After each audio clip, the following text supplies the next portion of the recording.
88 people received the Patron of Heritage Awards today for contributing about $8.6 million worth to local heritage causes last year. Beyond cash donations, some loaned pieces of artwork and family heirlooms to local heritage institutions, while others opened doors to places with hidden heritage.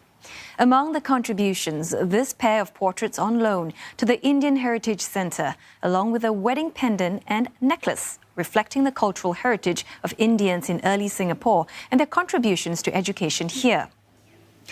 At the National Museum, you will see this pair of watches on display in a Singapore History Gallery.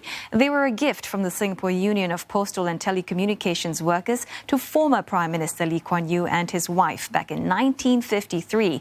It was a token of appreciation for Mr. Lee's legal representation of clerical workers, successfully negotiating 28 months back pay for them. Well, the one in gold belonged to Mrs. Lee and is on loan to the museum by NTUC.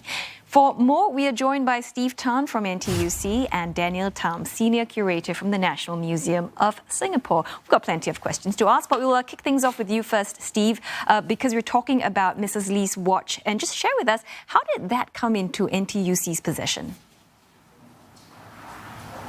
Hi, good evening. Very happy to be here. The watch came to be at the NTUC Centre for display when one of our affiliated unions, the Amalgamated Union of Public Employees, AUPE, actually bidded for the watch in a Sotheby's Lee Kuan Yew family auction in 2003.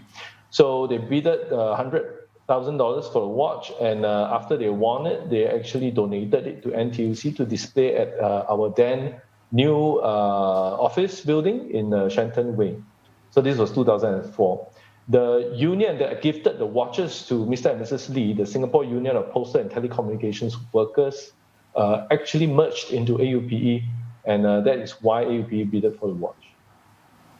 It's a fascinating story to hear it being told. So why then did NTUC decide that it was important to loan these items to the museum? Yes. So last year, we actually celebrated the 50th anniversary of our NTUC Modernization Seminar, which was held in 1969. This was a seminal seminar for us because it was in that year, 1969, that we decided that the labour movement had to modernize. We had to create our own cooperatives on top of what the unions did to actually represent our workers in all aspects of their lives. So when we held the exhibition last year, we were curating the exhibits, and we discovered that actually the male watch, Mr. Lee's watch, was actually on display at the National History Museum. And we wanted to actually reunite the watches and display it together for Singaporeans to understand the history behind how Mr. Lee represented the unions when he first came back from his overseas studies. And the unions actually helped to form the PAP. And this symbiotic relationship has lasted till today. Right? So this loan is basically our way to help maybe preserve heritage in a way. So, Daniel, perhaps you want to jump in here, based on what Steve has said about, the watches being reunited on display at the museum. How important do you think this is, especially for the young people of Singapore, to know a little bit more about Singapore's history and to actually appreciate it?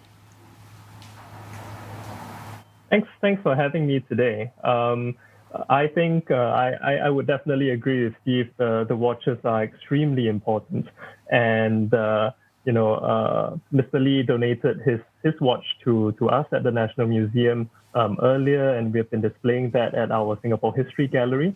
And it's really wonderful that NTUC has generously loaned Mrs. Lee's watch to us, and we are able to display both watches together.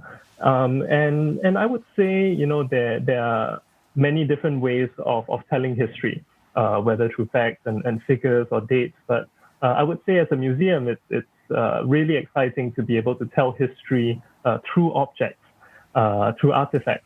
And that's exactly what we're able to do with both Mr. and Mrs. Lee's watch. And I would say for all our audiences, including our young audiences, they will be able to see firsthand, in person, the actual watches that were presented to them.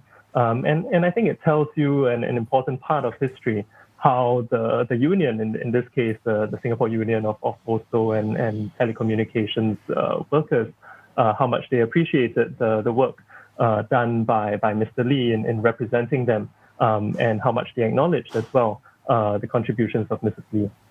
Oh, indeed. And does the museum rely on people coming forward to donate these items to the museum? And just off the top of your head, and I'm very curious to know, what other noteworthy contributions have you received? Definitely. We definitely see all our donors, our lenders, as very key partners in what we do. And, through the past year, we've had a very significant donation of the letters and memorabilia and rare books of the Stanford Raffles and Lady Raffles that was donated to us by Tang Holdings Private Limited. We were able to in fact display them almost immediately for our bicentennial exhibition, An Old New World, from the East Indies to the founding of Singapore. And this collection has lots of potential for future display as well. Also lending their expertise and resources to us was Lecker Architects and COSA International, who helped us create the quiet room at the museum. And this is a safe space for our younger visitors who come to the museum and actually are more prone to sensorial or social overstimulation. This is a safe space for them to actually come and calm down before they resume their museum visit. And, and lastly, we also had. I just ran out of time. I'm so sorry for that, Daniel. But I do want to thank you both, gentlemen, for coming in. Steve Tan from NTUC and Daniel Tan, the Senior Curator from the National Museum of Singapore. We will go and see with our very own eyes. I think nothing can quite beat that.